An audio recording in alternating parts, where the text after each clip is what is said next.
Hello class 11, welcome to your online education class. We were doing forms of education and still now we have done formal and informal education. Today we will start with non-formal system of education. Now right at the beginning, as I have told you, that the forms of education are of two types: formal education, that is school education; informal education, it basically depends on your experience and whatever you are learning from family, from your elder, from your family members, and from your grandparents, anyone it can be. Now non-formal education is a little bit separate, or you can say that it is a little bit different from other two forms of education. Now if we if we take the name that non-formal, it is showing, or it is expressing that yes, it is not formal in nature. Yes, it is correct, it is not formal in nature, but it is systematic rather than just an experience like what you are receiving from in case of informal education, from family, from home, wherever, whatever you are seeing, whatever you are experiencing in your day-to-day life.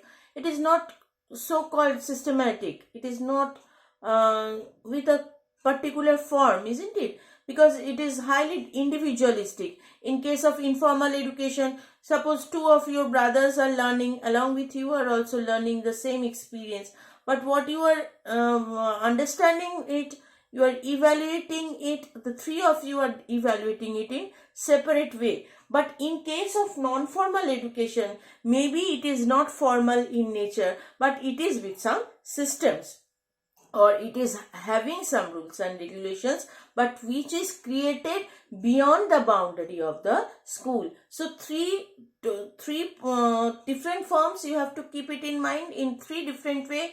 Formal education is school education, where examination evaluation is the main part, and bookish knowledge is more emphasized than other experience and all, though nowadays the concept is changed, but still it is dependent mainly on bookish knowledge.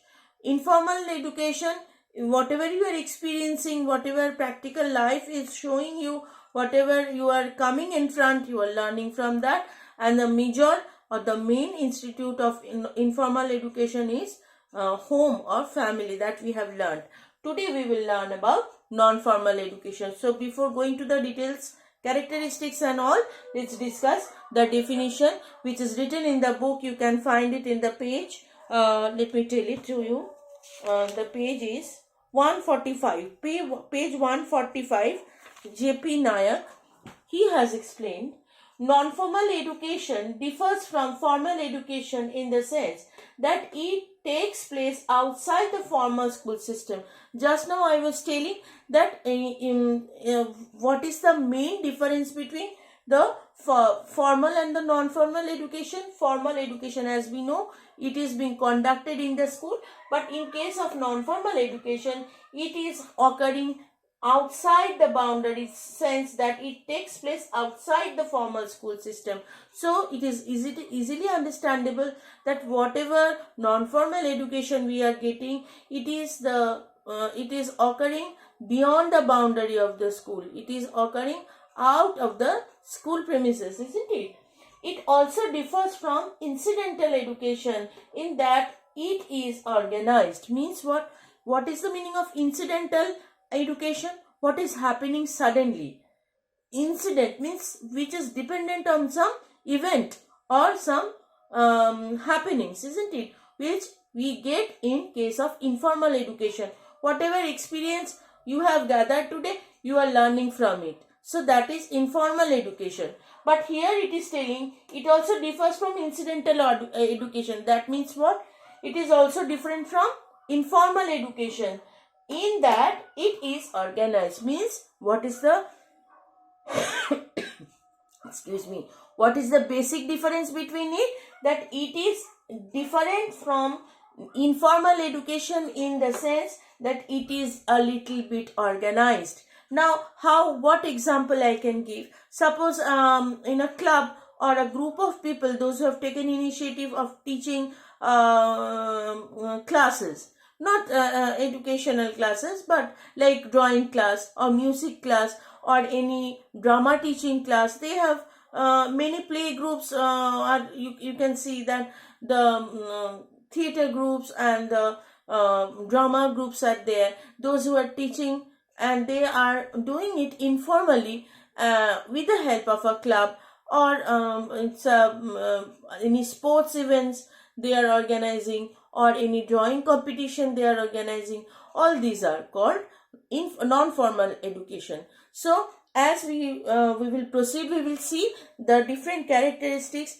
Being out of the school, it is with some rules and regulations, and it is also a little bit organized than informal system of education. So from this definition, we have learned two things, that non-formal education is different from formal education in the sense what? That it is taking place outside the formal education, formal system of education. Means it is occurring beyond the boundary of the school. This is number one. And number thing, how it is different from informal system of education. It is different from because it is not like an incidental education. Suddenly it is occurring. No, it is having a pre-plan. It is with some effort. People are putting some effort. In case of informal education, what we have seen, whatever is happening, the child is learning it from the parents. They are seeing that yes, the parents are acting like that. They are doing their works, and they also start pretending like that. It is majority depends on the incident or the happening or the occurrence which they are following and learning. But in case of non-formal education, which what we are saying, it is not also incidental education.